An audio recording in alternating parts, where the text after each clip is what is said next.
foi enterrado hoje o corpo do jovem morto durante uma tentativa de assalto no centro do Rio de Janeiro.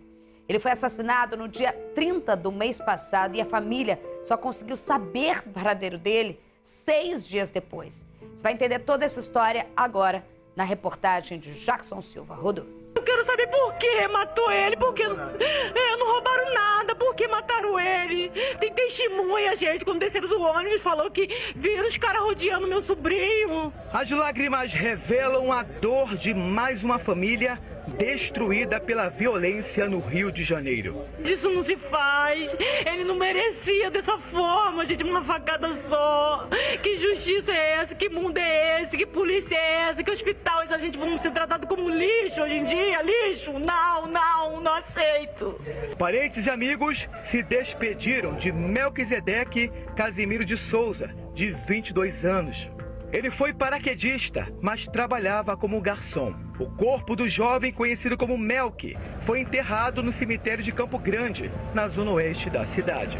Em cada rosto, os sentimentos de muita tristeza e revolta. Ele tinha um sonho de voltar pro quartel, de ser o melhor paraquedista. Gente, pelo amor de Deus, eu não aceito isso, eu não aceito. Melquisedeque foi assassinado no dia 30 do mês passado. O crime aconteceu por volta da meia-noite. O jovem saiu do trabalho e seguia pela Avenida Presidente Vargas, que fica no centro do Rio. A vítima foi abordada por bandidos e esfaqueada. A família acredita que ele tenha reagido a uma tentativa de assalto. Infelizmente ele foi atentado de assalto. Os meliantes esfaquearam ele e ele não resistiu. Foram 6 dias à procura de Melquisedeque. Somente depois, a família descobriu que o corpo estava no Hospital Municipal Souza Aguiar. A mochila da vítima também foi encontrada na unidade hospitalar. Eles passaram no hospital onde ele foi, que foi o Souza Aguiar, e encontraram a mochila dele lá. Abriram a mochila, tinha o celular dele, tinha a carteira dele, tinha a carteira de trabalho, tinha o comprovante de residência de onde ele morava, tinha um contrato de trabalho, tinha todas as informações, todos os contatos. E o hospital disse que não podia abrir a mochila. Se a gente não descobrisse se a biometria dele tivesse ruim, se eles tivessem digitais, como é que a gente ia descobrir? Segundo os parentes, o corpo do jovem quase foi enterrado sem identificação. Pelo que parece, só pode ficar 10 dias lá no IML o corpo, sem ser identificado, senão ele é enterrado como indigente. A Delegacia de Homicídios investiga o caso. Simplesmente só mataram meu menino, por nada, por causa de um celular. Quanta gente, quantos jovens mais vão morrer por causa de um celular? Eu quero justiça, essa polícia que não fez nada, esse hospital, eu quero justiça, meu sobrinho não tinha nada, que levaram tudo dele, tudo lá dentro da mochila, gente. Você vê, a dor não é só pela morte, né? A dor, ela tá inserida também no descaso. E é isso que é uma dor mais revoltante, porque você tem revolta de perder um jovem esfaqueado num assalto no centro. Aí toda aquela dor de revolta, da falta de segurança. Quando você acha que já é um absurdo, você tem uma situação ainda pior. Por que a família não consegue? Porque muitas vezes a família não consegue se avisar. A gente tá falando de Rio de Janeiro, gigantesco. Você mesmo 6 dias, eu vou ao vivo com o Jackson Silva, que está no cemitério de Campo Grande, que vai explicar pra gente, primeiro, a revolta de você ter um jovem que morre esfaqueado no centro do Rio de Janeiro, que infelizmente não é a primeira vez que a gente mostra isso.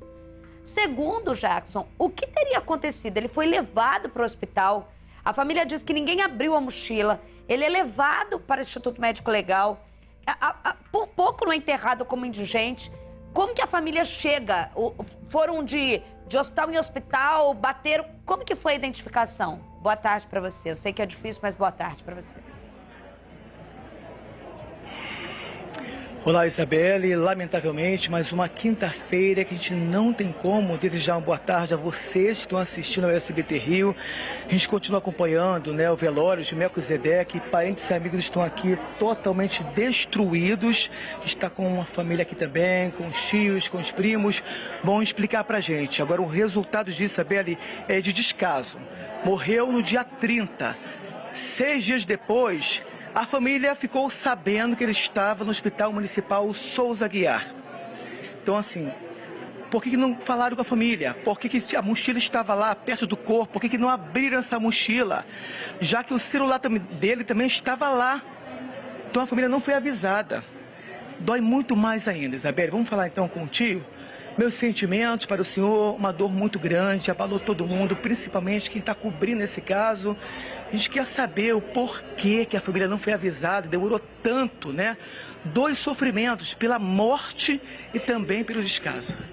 A gente também procura saber, né? Por quê? Porque ele estava lá junto com o corpo dele, chegou junto, a mochila dele, os documentos dele, os diplomas, tava tudo dentro lá, celular, tudo. Simplesmente mataram meu menino, deram a facada e pronto. Gente, como é que tá isso? Esse Rio de Janeiro vai parar quando?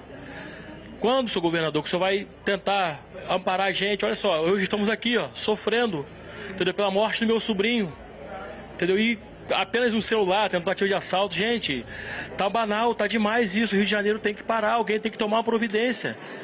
Só para entender, Isabelle, como é que ele foi esfaqueado, vamos falar então com o primo dele. Ele saía do trabalho e voltava para casa, quando foi abordado por bandidos. Não teve tempo, né, de sobreviver. Sobreviver. Ele tava voltando do trabalho lá do Tijuca Tênis Clube. Provavelmente ele pegou o metrô lá para Candelária. Foi pro ponto final lá do 397, que vem para Campo Grande. E ali os caras tentaram assaltar ele. Provavelmente ele deve ter reagido, a gente não sabe, não tem certeza. E foi vítima aí da facada. Isso que a gente pede justiça, a gente quer saber quem matou, a gente quer que prenda quem matou. Porque era um rapaz bom, era um rapaz que todo mundo gostava, todo mundo amava. É meu primo. Eu lembro dele pequeno, ele já morou lá no meu quintal. Vivia lá em casa direto. Toda vez que eu lembro, não consigo me segurar. E revolta mais, Isabelle, porque assim, não levaram nada dele. Mataram. É a banalidade. Sabe? Isso revolta mais a senhora, né? Revolta, meu menino tão inocente, trabalhador, com sonho. Tava o diploma dele lá dentro da mochila, a carteira, o celular, tudo direitinho dele lá, gente. Por que não entraram em contato com a gente? Se o hospital Sozeguiar, quem socorreu, por que não fizeram isso, gente? E hoje o irmãozinho dele tá fazendo 5 anos, é isso que dói mais. O menino foi criado sem pai, perdeu o pai por 5 anos, a irmãzinha dele com 13, a gente criamos com todo amor, com todo carinho. Ele não estava trabalhando, saindo meia-noite, porque ele queria não, porque ele tinha sonho, projeto. Marciane. Eu quero justiça, quero que corra atrás, ver quem matou, correr atrás desse hospital, esse governador. Não pode isso mais acontecer. Com as mães mais vai chorar com os pais, a minha irmã tá ali, ó, isolada. Eu exijo justiça, o menino sonhador, tá ali os amigos deles ali do quartel. Eu quero justiça, Isabelle, justiça, pelo amor de Deus. Sabe que a força da Marciane nesse Não aguento mais, tô doendo muito. Sabe que mais é complicado, porque você vê, a Marciane, ela tá traduzindo, primeiro que você vê, provavelmente ajudou a criar como se fosse mãe. Né? E a dor em que você tem a dor em cima da dor, que é você, primeiro a revolta, quem fez isso? Por que fez isso? Primeiro que se ele estivesse saindo pra balada, era direito dele. Às vezes a gente não pode também sair, ainda a gente tem que justificar que estava com documento, que estava com diploma. Isso é tão angustiante. A pessoa é morta com facada, ainda a gente tem que falar, olha, estava com diploma, estava com isso, não estava saindo pra nada, estava saindo pra trabalhar, como se a gente fosse obrigada a ser uma máquina só de trabalhar para ser honesto. Ele podia estar saindo para balada, ele podia, como qualquer jovem. O que não podia é ter a facada, o que não podia é ter o descaso. Eu vou agradecer, Marciane, e a gente vai buscar respostas. O que a gente pode fazer, a gente faz. Você que deve acompanhar nosso trabalho, sabe que a gente faz. A gente esgota, a gente vai atrás, a gente pergunta. Agora, Carregosa, é uma coisa tão dolorosa, e tão absurda e tão real, que é a morte violenta de jovens no Rio de Janeiro. E outra coisa, são 2 pontos. Primeiro, chegar nos autores. Segundo ponto, entender nessa cadeia de protocolo delicado se alguém falhou. Porque, assim, alguma coisa falhou para que essa família não tenha sido avisada. São 2 coisas que eles pedem. Óbvio, e 2 coisas que a obrigação é responder para a família.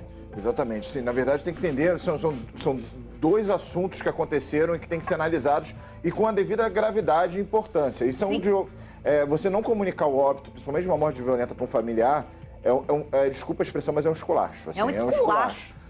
E existe protocolos, assim, a gente sabe, os próprios hospitais públicos têm assistente social para dar esse tipo de notícia. Porque dar esse tipo de notícia, vou ser bem sincero, eu já tive que dar para parente esse tipo de notícia. É terrível, é terrível.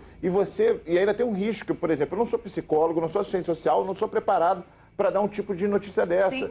Às vezes tu dá uma notícia dessa de uma forma que piora ainda a situação. Sim. Porque você vai chegar, às vezes, no meio de uma ocorrência e vai falar de uma forma seca. Sim. Um familiar, assim. Porque você é um policial, você não é assistente social. E aí o que acontece? Como é o protocolo que acontece numa situação dessa? Ele morreu. Se ele estava com vida ainda, ele é encaminhado já para o hospital. Se ele morreu no local, preserva o local. Aciona a DH. Foi pro hospital. O hospital teria que ter comunicado à família que tinha uma mochila, segundo a família, com todos os documentos. A DH, e ele passa por uma identificação criminal no aspecto assim, quem é essa vítima daí? Então, por exemplo, no próprio hospital, quando ele vai para o ML, é colhidas digitais, tudo isso é repassado porque você tem que saber quem foi. Só que isso é um procedimento criminal, e o procedimento criminal tem que entender que ele não necessariamente ele precisa falar com a família nesse momento. Então, agora, você tem a parte da assistência social, que é do hospital, que é onde vai o corpo de avisar. Exatamente, a gente quer saber onde falhou. A obrigação é do hospital. E existe, o hospital tem. Tem. Tem ali a identificação, tem ali... Não adianta falar, não podemos abrir a mochila. É fácil chegar e falar assim, já não podia abrir a mochila. Não, a mochila já foi provavelmente aberta. Pelo amor de Deus, gente, não cola. Tem que se apurar dois fatos. A polícia saber quem fez uma barbaridade como essa, uma covardia como essa, e não seria o primeiro jovem. E o segundo ponto, o que aconteceu para essa família passar? Além da violência, que é o que aconteceu com ele, outra violência em cima do fato tão desesperador e traumatizante como esse.